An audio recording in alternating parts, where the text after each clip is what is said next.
Jonah was having fevers. He'd been having fevers throughout about 4 months. And finally, in February, he had his ear tubes put in. The next week after that is when he still kept having really, really high fevers, and he was throwing up. And so I took him to the ER at Shannon, and that's when Dr. Koenig saw him and ordered an abdominal sonogram. Jonah came to the emergency room, and he was obviously very sick. You could tell that it was an abdominal problem. He's very small. He was probably 18 months old at the time. So we got admitted overnight, and the next day they did a CT with contrast, and we had to do 2 of those. And about 45 minutes later is when he came up and told me that he had a mass and that they were going to have to open him up. The issue there was this looks bad.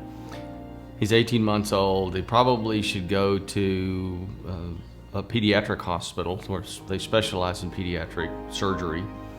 But bad weather, ice storm, and there was no possibility of transferring him. And it wasn't something that could wait. So, you have to move forward and take care of the problem. He wanted him to go to Austin. Then it did scare me because I at that point, I was just like, oh my God, this is really, really serious.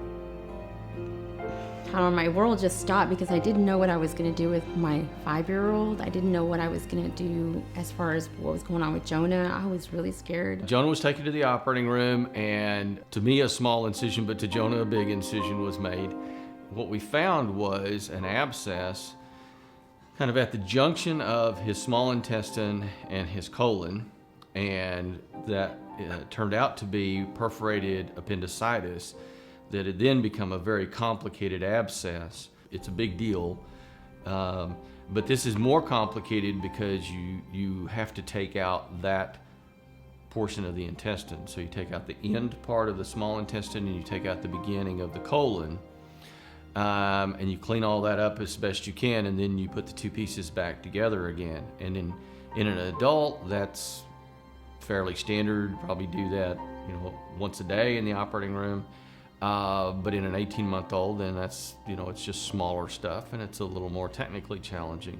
When he came out, they told me I could go back to the room. He was going to come out of recovery.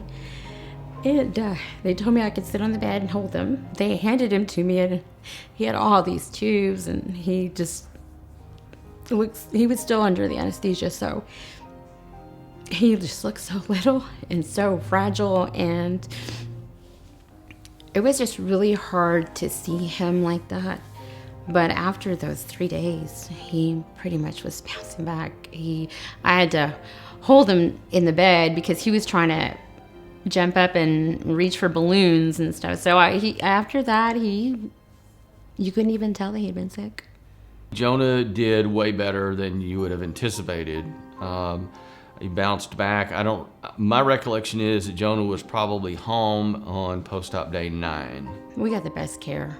Even Dr. Parker, the anesthesiologist, came in on Saturday. It was snowing, and he still came in just to check on him. Everybody, even from radiology, when we had to do the CT, everybody was just so wonderful. They made it to where I didn't have to worry. I knew that everything that they were getting done, they were doing everything the way they were supposed to. So I just made sure that I did everything they told me to do. I think it's easy for people to underestimate what it takes to take care of sick children. But here at Shannon, because of what we do day in and day out in taking care of sick children, and we take care of sick people, we take care of injured people, Shannon's developed a team and a mindset that goes to taking care of complicated things. Yes, we probably would have chosen to send Jonah to a specialty hospital, a pediatric hospital, if we had that chance, but we didn't. So what we've cultivated here at Shannon in the past lets us take excellent care of people when it comes to doing that. I'm very grateful to have CMN. They do a lot. It's very important. We didn't have to go to a specialty hospital. We got great care here. I think Jonah's a miracle because I think if I would not have taken him to Shannon, I don't think he would be alive today. And I'm just so grateful that I have my son and that I have a chance to see him grow up to be a wonderful human being. Please support the Children's Miracle Network and help miracle kids like Jonah.